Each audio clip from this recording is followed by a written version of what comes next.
वर्तमान परिस्थितियों में जी भाजपा सरकार का देश से हटाया जाना जी नितांत आवश्यक है। जी अगर इस बार हम सभी लोग चुप बैठ गए तो देश की अर्थव्यवस्था के साथ देश की प्रशासनिक व्यवस्था, बुनियादी ढांचाएं चरमराएंगी नहीं, समाप्त हो जाएंगी, खत्म हो अंदर जब आप एंट्री करते हैं, पहला गेट खुलता है जी तो वहाँ कांस्टेबल आपकी तलाशी लेते हैं। जी अगर आप कमजोर हैं तो नंगा करके तलाशी लेते हैं, जी थोड़ा रसूखदार हैं तो अंडरवियर वगैरह रहने दिया जाता है, बनियान उनियान।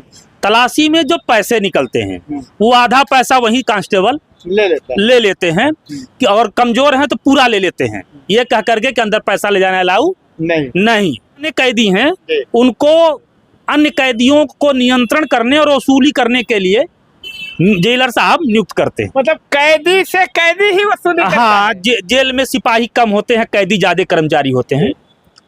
अब वो जो राइटर का काम क्या है कि कैदी जब आया जी तो सुबह उसको लाइन में बैठा दे और लाइन में बैठाने के बाद शुरू करे उनसे बैठकी मांगना। अभी बैठकी क्या होता है, अगर आप जेल में गए तो नियम यह है कि 10 दिन के बाद आपको जेल का काम करना है, साग सब्जी या साफ सफाई में जो भी। लेकिन अगर आप रसूखदार हैं और नहीं भी हैं तो वहाँ का राइटर आप पर दबाव बनाता है कि पैसा दो नहीं तो काम करना है। अगर वो आदमी गरीब है, कहता है पैसा नहीं है, तो उससे ऐसा ऐसा काम लिया जाएगा कि वो मर जाए या तो पैसा वो दे दे। ये बैठकी के नाम पे लिया जाता है, अनलीगल पैसा। वो पैसा जेलर से लेकर के सिपाही और लंबरदार तक बंटता है जेल में पैसा बढ़ता है। हाँ, ये हम कैदियों से लिए जाते हैं पैसे, वो काम न कराने की एवज में।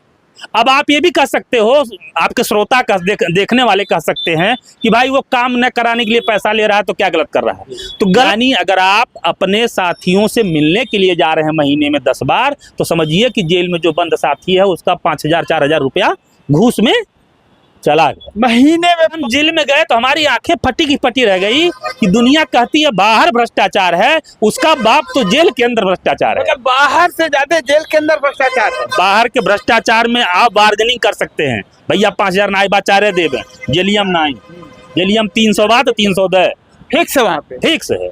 ये हाल है। उत्तर प्रदेश के जेलों में क्या होता है, किस तरह से जेलों में व्यवस्थाएं हैं। हमारे साथ मनरेगा मजदूर संघ के राष्ट्रीय अध्यक्ष अंबिका प्रसाद हैं। ये कई बार जेल के सलाखों के पीछे जा चुके हैं।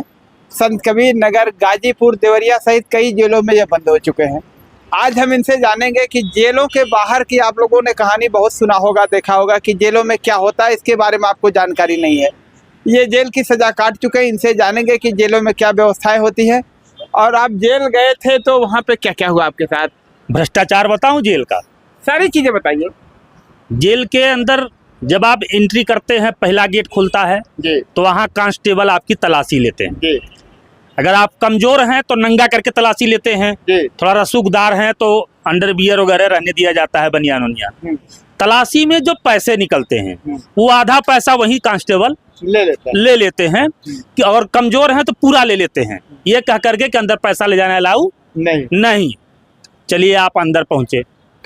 अंदर पहुंचने के बाद जो आपका बैरक है उसमें जो पुराने कैदी हैं और थोड़ा मिलनसार हैं सिपाहियों से, उन्हें कहीं कहीं लंबरदार का बना दिया जाता है, कहीं कहीं राइटर बना दिया जाता है।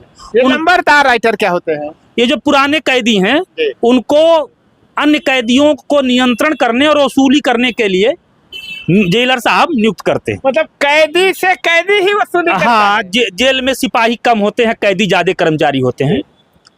अब वो जो राइटर का काम क्या है कि कैदी जब आया तो सुबह उसको लाइन में बैठा दे और लाइन में बैठाने के बाद शुरू करे उनसे बैठकी मांगना। अभी बैठकी क्या होता है, अगर आप जेल में गए तो नियम यह है कि 10 दिन के बाद आपको जेल का काम करना है, साग सब्जी या साफ सफाई में जो भी। लेकिन अगर आप रसूखदार हैं और नहीं भी हैं तो वहाँ का राइटर आप पर दबाव बनाता है कि पैसा दो नहीं तो काम करना है। अगर वो आदमी गरीब है, कहता है पैसा नहीं है, तो उससे ऐसा ऐसा काम लिया जाएगा कि वो मर जाए या तो पैसा वो दे दे। ये बैठकी के नाम पे लिया जाता है, अनलीगल पैसा। वो पैसा जेलर से लेकर के सिपाही और लंबरदार तक बंटता है जेल में पैसा बढ़ता है। हाँ, ये हम कैदियों से लिए जाते हैं पैसे, वो काम न कराने की एवज में। अब आप ये भी कह सकते हो, आपके श्रोता देखने वाले कह सकते हैं कि भाई वो काम न कराने के लिए पैसा ले रहा है तो क्या गलत कर रहा है। तो गलत ये है कि अगर आपने पैसा नहीं दिया तो आपसे इतने और ऐसे काम करा लिए जाएंगे कि आप विवश होकर के उन्हें पैसा देंगे। ये प्रतिदिन देना है बैठकी आपको। बैठकी लेने के बाद ये घूस 2 जगह पर हो गया। उसके बाद अगर आपसे कोई बाहर मिलने आया, तब आप जब निकलेंगे, संत कबीर नगर जेल को ले लीजिए, जब आप निकलेंगे पहला गेट पार करेंगे तो वहां 2 लोग बैठे हैं, उनको कम से कम 30 रुपया आपको देना है। जो कैदी है उसको देना? हाँ, वो पैसा जाता है जेलर साहब के पास, सिपाहियों के पास। जब दूसरे गेट पे आप पहुंचे तो वहां एंट्री की जाती है, वहां आपको 50 देना ही देना है। वैसे अगर आप गरीब हैं, आपकी जेब में 500 है तो सिपाही 500 भी ले लेंगे, नहीं तो आप चालाक हैं तो 50 आप देंगे। वहां से गए आप मिलने, जब आप मिलने पहुंचे, मिल के आए वापस, तो जो नीचे उतरेंगे वो जेलर साहब के ऑफिस पास के लोग फिर आपसे 100 रुपया लेंगे। वापस आए जहां एंट्री हुई थी गेट नंबर 2 पे, वहां आपसे 7500 लेंगे। फिर तीसरे नंबर गेट पे 50 लेंगे। और तब जब आप अंदर जाएंगे तो लंबरदार कहेगा कि सबके देला तय हमहू के, तो कम से कम 20-30 रुपया वो ले लेगा। यानी अगर आप अपने साथियों से मिलने के लिए जा रहे हैं महीने में 10 बार, तो समझिए कि जेल में जो बंद साथी है उसका 5000-4000 रुपया घूस में चला गया। महीने में 5000 रुपया चला जाता है उसका। 4600 रुपये तो बैठकी का तब लेते हैं जब आप 1 महीना से अधिक जेल में रह लिए, तो बैरक आपका चेंज करने के नाम पे 4600 रुपये महीना आप चले एक आदमी से। हाँ, संत कबीर नगर जेल में। इस पैसे का क्या भोजन वोजन कराते हैं आप लोगों को, या ये लूट खसोट कर लेते हैं? ये पैसा सिर्फ लूट का पैसा है। ये सब पैसा लूट का है। बैठकी का पैसा लूट का है, मुलाकाती का पैसा लूट का है, ठीक है, चेकिंग के नाम पर गेट के अंदर एंट्री का पैसा लूट का है। और ये 10-5 हज़ार नहीं है। मैं समझता हूँ संत कबीर नगर जेल में 500 सुपर कैदी होंगे। महीने में 30 से 35 लाख रुपया जेलर और उनकी टीम इससे कमाती है। ये आंखों देखी घटना है, सुनी सुनाई नहीं है। 35 लाख कम से कम। और ये टोटल घूस का पैसा है। अरे हम जेल में गए तो हमारी आंखें फटी की फटी रह गई कि दुनिया कहती है बाहर भ्रष्टाचार है, उसका बाप तो जेल के अंदर भ्रष्टाचार है। मतलब बाहर से ज्यादा जेल के अंदर भ्रष्टाचार है। बाहर के भ्रष्टाचार में आप बार्गेनिंग कर सकते हैं, भैया 5000 नाई बाचारे देवे, जेलियम नाई, जेलियम 300 बात 300 दे, फिक्स है वहाँ पे, फिक्स है। ये आलम है। डीएम एसपी बार बार जेल को चेक करने जाते हैं, तो क्या वहाँ पे कैदी इस बात को नहीं कहते हैं? ये जितने डीएम हैं और जितने एसपी हैं, इनको ये बातें भली भांति पता है। किस सरकारी कर्मचारी को, खास करके पुलिस विभाग के कर्मचारी के, प्रशासन विभाग के कर्मचारी, किसको नहीं पता है जेल में जो व्यवस्था मैं आपको बता रहा हूँ? हाँ, सारे लोग जानते हैं, सब लोग जानते हैं। आखिर ये सिस्टम पे बैठे हुए हमारे जिम्मेदार अधिकारी है, जिले के मुखिया हैं, तो आखिर ये इसको बंद क्यों नहीं कराते? कमाल करते हैं। पहले अपना बंद तो करें। जिला अधिकारी कौन ऐसा है जो जिले में हर क्षेत्र में से कमीशन नहीं लेता है? कौन कप्तान है जो कमीशन नहीं लेता है? तो जब हम कहते हैं चोर मौसी तेरा भाई हैं, तो कहा किसको रोकने वाले हैं? कोई मतलब ही नहीं रोकने। अच्छा, ये तो कैदी का हो गया। वहाँ खाने पीने की क्या व्यवस्थाएं रहती है? अब मैं तो जहाँ तक देखा, खाने की व्यवस्था तो संतोषजनक थी, बहुत खराब नहीं रही। सुबह आप चले गया तो कभी चना गुड़ मिल गया, कभी ब्रेड चाय मिल गया, दोपहर में चावल दाल रोटी सब्जी है। हालांकि दाल ऐसी है कि वो पानीय है, लेकिन फिर भी ठीक है। भ्रष्टाचार खाली रुपया लेने देने बहुत ज्यादा। क्या कैंटीन वैंटीन भी जेल के अंदर चलते हैं? आप संत कबीर नगर जेल में चले जाइए, 2 से 3 कैंटीन है, धड़ल्लेस चलती हैं अंदर। क्या ये कैदियों के लिए कैंटीन चलती? कैदियों को मुफ्त में मिलता है? कतई नहीं। 10 रुपए का चाय 20 रुपए में मिलता है। जिलेबी अगर 100 ग्राम 10 रुपए की है तो 35 रुपए में मिलेगी।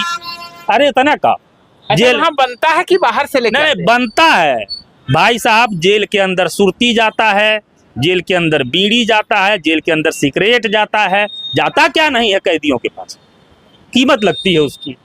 गुटखा पुकार हर चीज लेकर, मतलब सब कुछ मिल जाएगा, पैसा है तो। संत कबीर नगर की जेल में 2 बजे से लेकर 3 बजे के बीच में झोला लेकर के तम्बाकू सुरती बेचने वाले खुलेआम घूमेंगे। और कैदी जिनको जेल बेचता कौन है? उसी में अंदर में कैदी बेचते हैं, और प्रशासन के साथ पे उनको बाहर से माल मिलता है, अंदर बेचते हैं। दारू तक जाला अंदर। अच्छा, संत कबीर नगर जिले के साथ आप गाजीपुर में भी जेल में थे, देवरिया में भी थे। देवरिया जेल जैसे यहाँ 300 रुपए बैठकी लेते हैं, देवरिया 700 बैठकी लेते हैं। 400 सीधे 700, हाँ 400 लेते हैं। वहाँ बैठकी, वहाँ का भोजन खराब मिलता है देवरिया जेल का। गाजीपुर का भोजन ठीक है, लेकिन वहाँ भी स्थिति वही है कि वहाँ बैठकी 600 रुपये ली जाती है, मुलाकाती पर लगभग 300, 400 खर्च हो जाता है। अंदर एंट्री करने पे जो पैसा आपके पास है वो सब गायब। और बेल्ट, अगर कभी जेल में गए और बेल्ट पहन के चले गए तो पहले निकलवा लिया जाता है, फिर आप बेल्ट पाएंगे नहीं आते समय। जो सामान लेके गए वो सामान आपका गायब। बहुत भ्रष्टाचार है भाई साहब, बहुत भ्रष्टाचार है। वही है ना, एक बात जो मैंने आपने सुना, ये इस जेल से हट के बोल रहा हूँ। वर्तमान परिस्थितियों में भाजपा सरकार का देश से हटाया जाना नितांत आवश्यक है। अगर इस बार हम सभी लोग चुप बैठ गए तो देश की अर्थव्यवस्था के साथ देश की प्रशासनिक व्यवस्था, बुनियादी ढांचाएं चरमराएंगी नहीं, समाप्त हो जाएंगी, खत्म हो जाएंगी, चरमरा तो गई। तो आने वाली पीढ़ी का क्या होगा? आने वाली पीढ़ी भीख भी नहीं मांग पाएगी, क्योंकि भीख मांगने के लिए देने वाला होना जरूरी है। जब देने वाला ही नहीं है, पूरा देश चरमरा जाएगा, हम सब भिखारी हो जाएंगे, तो देगा कौन भीख? तब तो अपराध बढ़ना शुरू हो जाएगा। अपराध तो अभी बढ़ गया है। आप संत कबीर नगर में देख लीजिए, एक हफ्ता मैं समझ रहा हूँ 2 से 3 हत्याएं हुई हैं, और सब जघन्य अपराध हत्याएं हुई हैं। ये तो ठीक है, लेकिन जब पैसे के लिए लोग एक दूसरे को मारेंगे, अगर यही चीज जैसा आप बता रहे हैं, आर्थिक व्यवस्था चरमरा गई, तब तो जो आलम होगा पैसे के लिए लोग मार देंगे। कब किसकी कहाँ हत्या हो जाएगी ये तो कोई नहीं जाने। देश की आर्थिक व्यवस्था मुझसे न पूछे लोग, जिन स्रोतों से, सर्च इंजनों से वो जानकारी ले सकते हो लें। आज देश की स्थिति यह है कि स्टैंडिंग कमेटी पीएमओ कार्यालय के आर्थिक जानकार और बड़े आर्थिक जानकार अधिकारियों की एक टीम बना चुकी है, ये जांच करने के लिए कि हम आर्थिक रूप से समृद्ध कैसे हो पाएंगे, क्योंकि सरकार पूरी तरह से आर्थिक रूप से चरमरा गई है। हमारा विदेशी मुद्रा भंडार इतना कम रह गया है कि सिर्फ 1 महीने हम डीजल पेट्रोल खरीद पाएंगे, नहीं तो नहीं खरीद पाएंगे। मोदी जो कहते हैं कि हम 2047 तक देश को बहुत आगे ले जाएंगे, वो सही कहते हैं, क्योंकि उन्हें पता है कि 2047 तक वो रहेंगे नहीं, और जो रहेगा उसको इतनी क्षमता ही नहीं रह जाएगी कि वो आगे पीछे सोच पावे। वो नंगा घूमी सार और हु हला करी, ये आलम हो जाए। हाँ, यही हो जाए भाई साहब। इसी 6 महीने में, जो लोग आपका वीडियो देख रहे हैं इसे सेव कर लें, इसी 6 महीने में अर्थव्यवस्था की वो दुर्गति हो जाएगी कि हम लोग, ये पेट्रोल डीजल देख रहे हैं आप जितना महंगा है न, इसका 1.5 गुना महंगा हो जाएगा 6 महीने में, तो देखिएगा। अब ये फाल्ट नहीं बोल रहा हूँ, अंबिका प्रसाद श्रमिक जिम्मेदारी भरा पद पे रहता है एक संगठन के, वो फाल्ट नहीं बोल रहा है।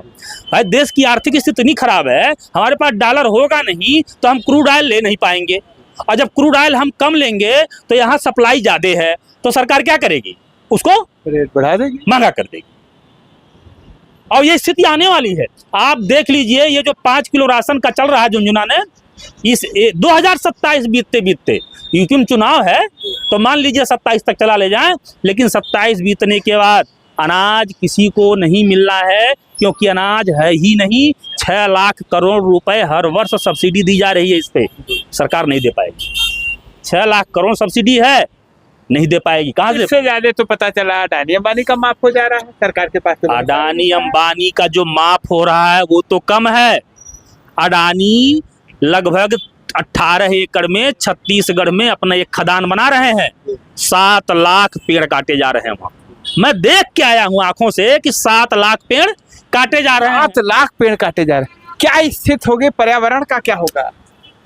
पूर्व उत्तर भारत में कुछ झारखंड में जंगल है, कुछ छत्तीसगढ़ में, कुछ एमपी में है, और यहाँ चले जाइए ना, यहाँ सरकार के ये गुंडे जो अडानी जैसे हैं, भाई साहब जंगलों का अंधाधुंध कटान कर रहे हैं, वो भी तब जब मोदी और योगी जी कह रहे हैं कि एक पेड़ माँ के नाम, तब की ये हालत है। बड़ी दुर्दशा है।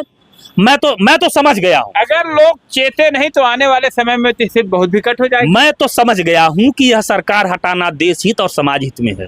लोग कितना जल्दी समझेंगे वो उनके ऊपर है, लेकिन नहीं समझे, देर हुआ तो नुकसान है। हम लोग समाज के जागरूक लोग हैं, ये बता रहे हैं।